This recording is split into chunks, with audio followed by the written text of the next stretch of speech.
I'm Kellie Murphy-Ringate, Fire Inspector and Public Educator for the Excelsior Fire District, and welcome to First Responder TV, your local public safety source, featuring training exercises, safety tips, and much more. Here's what's coming up on First Responder TV. I'll head to the South Lake Minnetonka Police Department to talk with the new Police Chief, Mike Meehan, in this edition of Meet the Chief. A mother who lost her son to a drug overdose is using her foundation to help those affected by addiction on making a difference.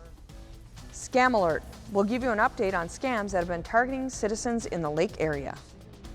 It's important to maintain fire safety awareness throughout the winter. We'll talk with St. Bonifacius Fire Chief Shane Weber about how to ensure your home is safe on Safety Source. Joining me today is Police Chief Mike Meehan. Thanks for coming and joining us today. Oh, you're welcome. Hi, thanks for having me. Tell us more about your background and more about your appointment at South Lake Minnetonka Police Department. I was appointed here as chief on September 14th of 2015. So I've been the chief for just a little over 4 months. Prior to coming here, I was the deputy chief at the Crystal Police Department for just about 2 years.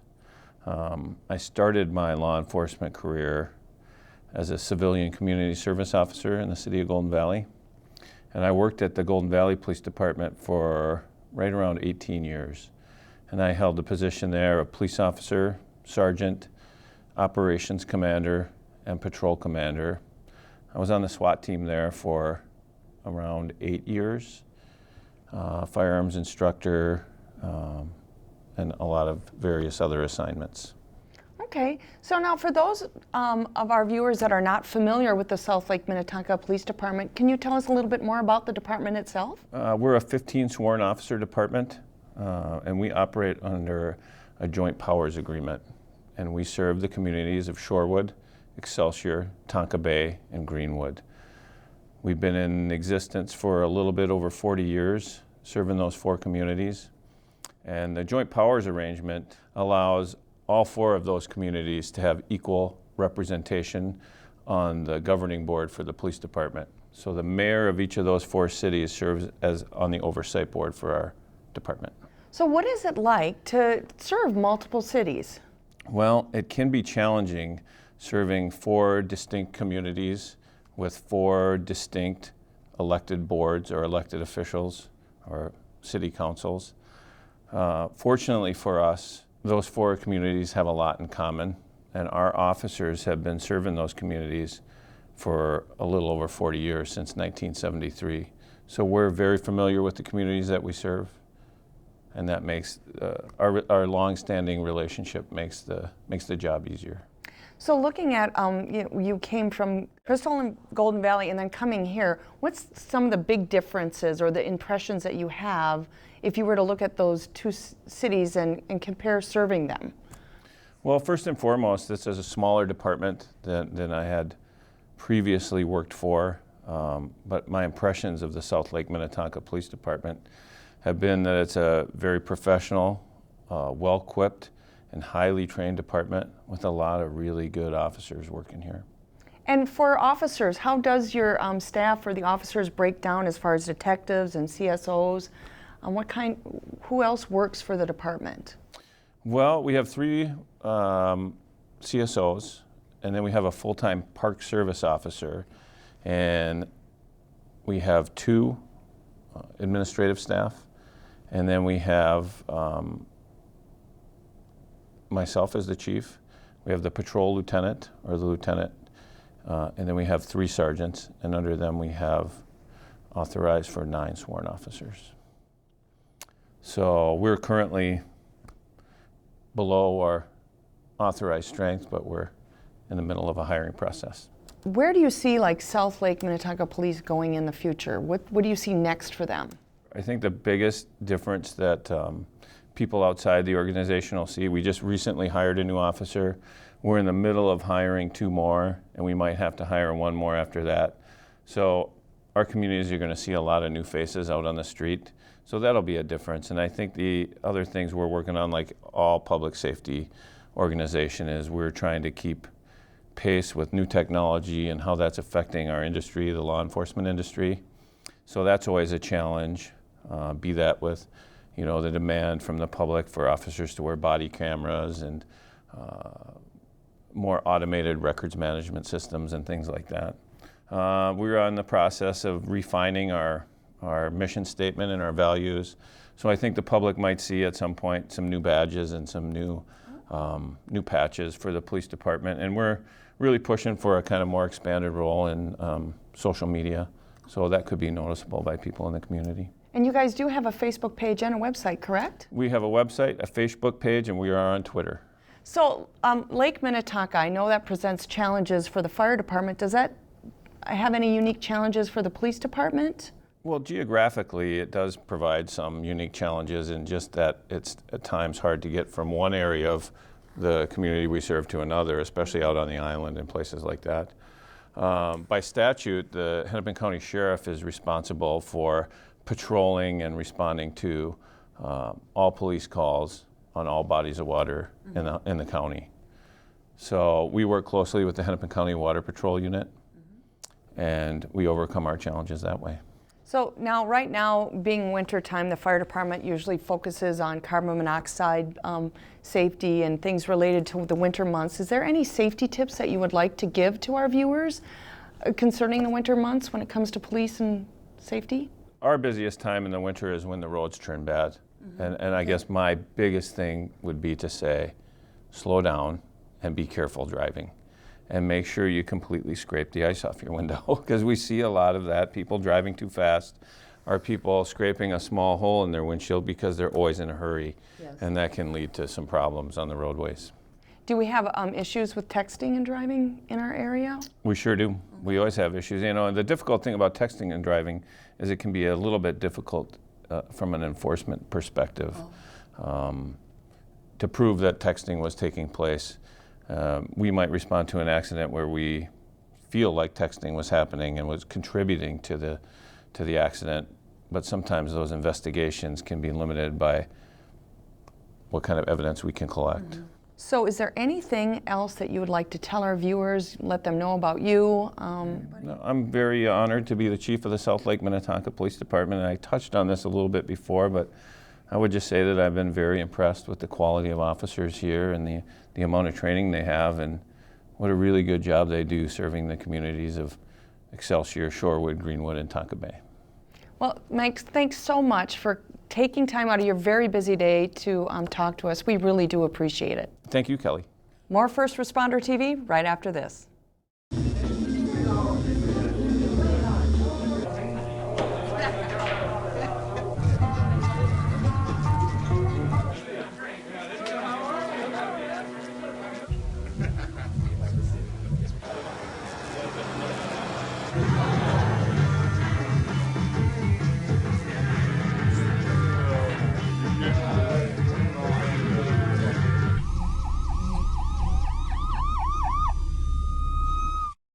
Welcome back to First Responder TV. We'd like to spotlight a member of our community that goes above and beyond in our segment, Making a Difference.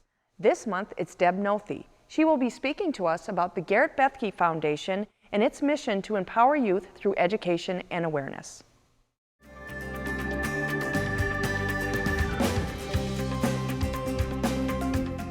A lot of things have to change. It's not going to change overnight, but Gail and everybody else, changing this shame of this disease, if that changes, I believe everything else will fall into place.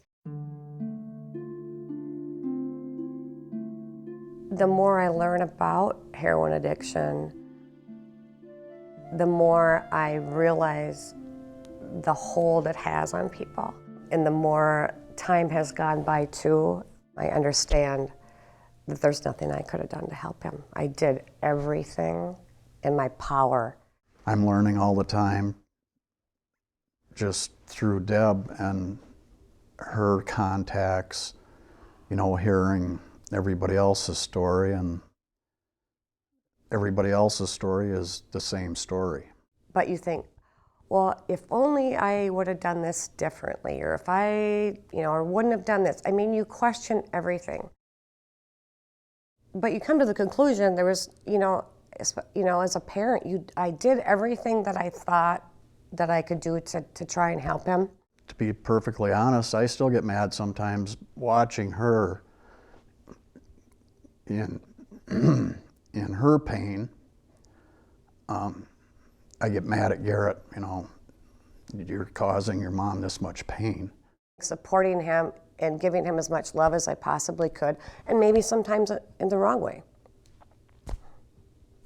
You learn that, but it wasn't my fault that he was an addict. It wasn't my fault that he chose, after he got out of treatment, to use again. I think the same thing. Well, maybe if I would have been more supportive, maybe I could have changed the outcome. But I couldn't. How many folks out in the audience know someone who has been impacted by addiction? Raise your hand. All right, so it looks like we've all come to the right place. It was unbelievable. What do you mean? A heroin overdose here in St. Bonnie? I asked her, are you willing to talk about this? And let's see if we can make a change. And then we started talking about what are the goals of the forum. Number one, get information out there. So many people's eyes were opened about what is really going on, especially in a small community like St. Bonnie, that they know it can happen to their kids. It can happen to their family. And if people don't start talking about it, nothing's going to change. That shows real leadership of what community is all about. It's the partnership of people standing up and saying, look, we've got an issue, and it's important for the community to understand this, and they need this information. Because of the forum, there's been multiple people that have approached me for help, and then they've even told me their story of how addiction has affected their family.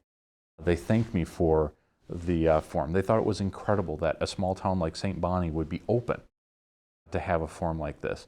They thought it was amazing strength of what both Deb and Tom showed. The foundation we have done, we've done some community work with different organizations. There's a homeless shelter in Grand Rapids that I've been working with, and getting to know people there, and working with law enforcement and with the foundation to try and get them the Narcan, the Naloxone out there. It is an opiate reversal drug. And when people are overdosing on opiates, and it can reverse the effects, and it can save lives. It's saved hundreds and hundreds of lives. When the kids are growing up, try to be a part of their lives, a close part of their lives. If you notice things changing in their demeanor or lifestyle, it may be time to take a little more action than what we did.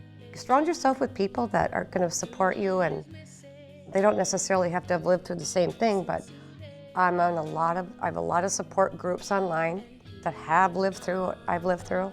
If you're struggling, get help, and just get help. Reach out to someone. Someone will listen to you and save your life.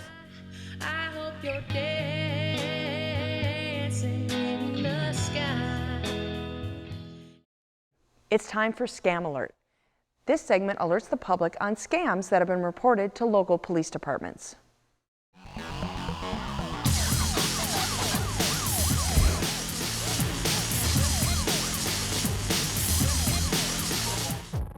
Several police departments in the area have been receiving reports of an advertising scam. The suspect enters local businesses and states he works for a major bank chain. He offers them a chance to purchase advertising space on dry erase boards that will be distributed to all bank employees and customers. The suspect collects an amount of money from the businesses and will send them an example of the dry erase boards, saying that these have been distributed to the bank employees. However, aside from the copies sent to the business, no other dry erase boards are being produced or distributed to any banks. Ask for a business card or corporate ID, and keep or make a copy of it. If you have any questions or would like to report an incident, please contact South Lake Minnetonka Police Department at 952-474-3261. Foreign lottery scams are continuing to happen throughout Minnesota. Individuals will receive a letter or email from a person indicating that they have won a large prize from a foreign lottery, and if you contact them, you will receive a check with your winnings shortly. Within days, an official-looking cashier's check will arrive with instructions to deposit the check in a bank and wire a portion of it to a claims agent to cover taxes and fees. Individuals are told that the check received was only a portion of the winnings and that they must wire back some of the money in order to obtain the entire prize. Foreign lotteries are always illegal and no one has ever received their supposed winnings in this scam. It preys on unsuspecting customers who deposit the check and wire the money before the bank discovers the check is fraudulent. Just because the money appears in your account doesn't mean that the check has cleared the bank and is legitimate. No matter how convincing, do not wire money to strangers, especially overseas. Wire transfers, unlike personal checks, cannot be canceled at any time. Once the money goes overseas, it becomes virtually untraceable, and you are left to cover the loss with your bank. To report this or any other type of scam, go to www.mnscams.org. Some homeowners in Minnesota have become the target of fraudulent refinancing offers. A majority of these scams begin with a call from an underwriter, who will reference the homeowner's good payment record or mortgage rate to confuse them into believing the call is from their current mortgage lender. The caller will offer the homeowner a refinancing deal that is hard to pass up, such as a lower interest rate, no closing costs, or guaranteed approval. After convincing the homeowners to refinance, they are asked to pay a fee to proceed, which is usually as high as 2 mortgage payments. Once the money is provided, homeowners notice that nothing has changed in their refinancing file, and they are now out of the money for the fraudulent refinancing offer. These types of scams are hard to detect because the refinancing process can be confusing and conditions vary from person to person. To avoid this scam, the Attorney General's office offers these tips. If you believe the refinancing offer is being made by your current lender, confirm this before proceeding with the transaction. Fraudsters make statements about your credit history and current interest rate to mislead you into believing that they are affiliated with your bank. Ask to see everything in writing before you agree to the refinancing terms. To report this or any other type of scam, go to www.mnscams.org. When we come back, we'll talk with St. Bonifacius Fire Chief Shane Weber about how to ensure your home is safe during the winter months on Safety Source. More First Responder TV right after this.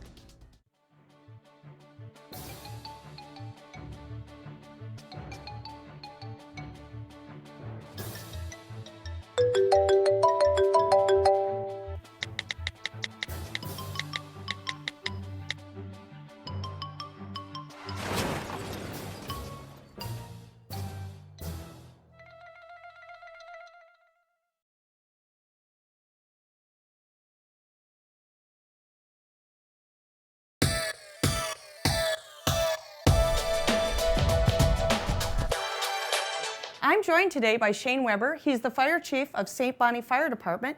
Shane, thanks for coming today. I'm glad to be here. Thanks for inviting me. Can you tell me how long you've been a firefighter? Oh, I've been a firefighter for 15 years. Okay, and where did you start as a firefighter? Well, I started at Excelsior. Excelsior Fire District. I did, yes. It was a fun experience. And then you went to St. Bonnie, and how long, and you've been on St. Bonnie for 15 years? 15 years on St. Bonnie, and then became fire chief, and I've been fire chief for 5 years now. So today we're going to talk about winter safety. Yes. And we are going to start with talking about cooking, because cooking is the #1 cause of home fires in Minnesota and most of the United States. And we're going to talk about how to prevent that. And one of the ways of preventing that is not leaving your stovetop unattended. Is that correct? Which is very common in the stove. A lot of people feel that they can walk away from cooking food, but we cannot do that. 50% of fires start right here in the kitchen. And unattended cooking can cause so much. If we have a grease cooking on the fire, when it reaches about 700 degrees, it will start on fire. And as that fire is going, it's going to reach up and start anything on fire. And what a typical person wants to do is there's 2 choices. They want to grab the pot and bring it to the sink.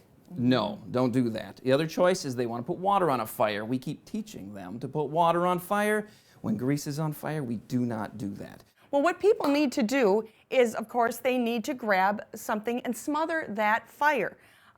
They got to grab a pot holder and take that lid that fits that pan and come at it kind of like with a shield, and slowly and very calmly, which is kind of hard when you have a fire in your stovetop, is slide that lid right over that pot, turn the burner off, and walk away. And no peeking. A lot of people think, well, is that really out? You got to wait for that oil to cool down, because the second you introduce air to it, it's going to flare up again. Another thing that people can do is they can buy themselves some stovetop fire stops. Are you familiar with those? Oh, the fire stops. Do you have them? I do. These are fantastic. They are right underneath the hood of my stove. There they are. Yeah. And I grabbed the one from here so I could show the audience what they look like. They actually look like a tuna can, about the size of a tuna can.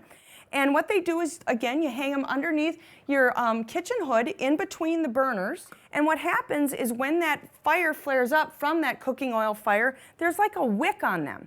And that wick starts on fire, and what it does is it opens up these petals on the bottom, and that releases the extinguishment powder that's in the stovetop fire stop. And as that happens, they shake back and forth, and that shaking back and forth across the burners is what puts that fire out, and it's almost instantaneous. One thing we could do is talk about keeping pets and children safe around the stovetop. Absolutely. So how would I do that? Well, we think of a safety zone around where we're cooking or where there is fire. And with cooking, we think about 3 feet. If we're thinking 3 feet around the area, and we can teach our children that and keep our dogs away, but there isn't need, we don't have need, everyone thinks they need to keep these close. We do not. We can keep them in a drawer just so we know where they're at, the hot pads. But 3 feet around is what some people like putting decorations around, or recipe books. Oh, recipe books. Cards. They look so beautiful decorating, but we need to keep 3 feet around a cooking stove. So anything that's going to be combustible, and when we say 3 feet, we mean like a globe. Absolutely. So we're done with the stovetop. Should we go over here and talk about candles? Yes. Okay. Now we're going to talk about candle safety, because candle is one of the leading causes of home fires, again, in Minnesota and most of the United States, almost directly right behind cooking fires. And actually, candles and space heaters kind of interchange with being those top causes of home fires. But we're going to talk about the types of candles that are out there and how to keep them safe. Shane, you want to talk a little bit about what you've got in your hand? Well, what I'm holding here is a tea candle. And they're very common used, definitely in the holiday season. What we find with the tea candles is people want to put them just about anywhere, on any surface. And what we need to remember is to not place these on a combustible surface. Well, what is a combustible surface? Wood, definitely. Very common, we'll see a tea candle laid on a table and lit, and these will burn down and heat up the surface and start this on fire. Not okay. So we need to make sure we put them on non-combustible. And you can see here metal, we can see glass. Do you see how large these flames are in this candle? Yes. What we suggest people is just trim those candle wicks. You blow it out, then trim them, and when you light them up the next time, you won't have as large of flames, and those large flames won't put off so much heat. Now, an alternative to using candles is, of course, the flameless candles. And up until now, I bet the audience thought that this was a real candle, but it's actually a flameless candle. You can turn it on and off, and you can put it anywhere. We have these candles aligned on the countertop here. Yes. But we're keeping them very clear of this cabinet. Yes, and the candles also have a safety zone, just like we were talking with cooking. With cooking, it was 3 feet. With candles, it's 1 foot. So if we think of keeping decorations, typically the napkins, the draperies, definitely under the cabinet. We need to keep that clear of the candles. So if you practice these, and again, don't leave a candle unattended like cooking oil on the stovetop, you want to keep these in the room with you. I tell people, treat them like a toddler. Would you leave a toddler in a room alone? Of course not. Well, you don't want to leave a candle in a room alone either. You want to blow it out before you walk away from it. Wow, it's kind of cold in here. What are you doing, Shane? It's drafty. I'm trying to warm up here. Oh yeah, it's an old house, but I don't think you have that in the right place. What do you mean? What's wrong with this? You should have at least 3 feet of clearance around that space heater, because you can't have them near any combustibles, and you've got that really close. You got to give space heater space. A lot of people want to get them close to their furniture when it starts getting cold out. They get them close to their toes, close to their blankets. Close to their pipes. That's for sure. And draperies, we have to keep these clear of that. Should you keep like the stovetop and like candles, should there be a safety zone for pets and kids too? There is a safety zone of that 3 feet. Yes. So it's a matter of training the pets and the kids just to stay away from stuff like that. And the kids are going to be drawn to it.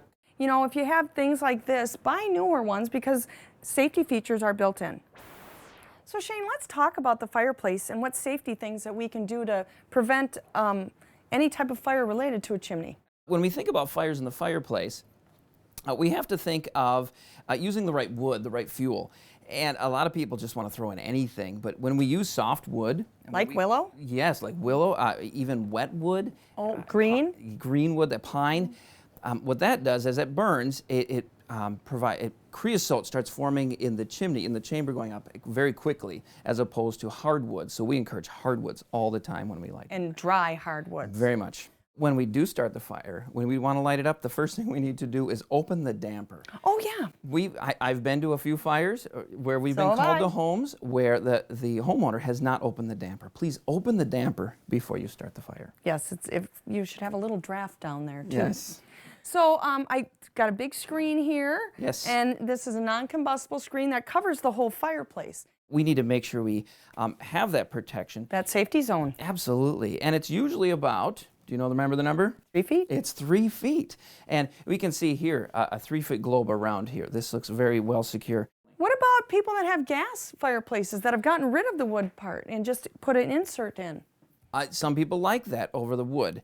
With gas fireplaces, we need to think of carbon monoxide. We need to think of the fuel coming in. Unburned gas produces carbon monoxide, and that is very harmful to us and our bodies and our pets and our children.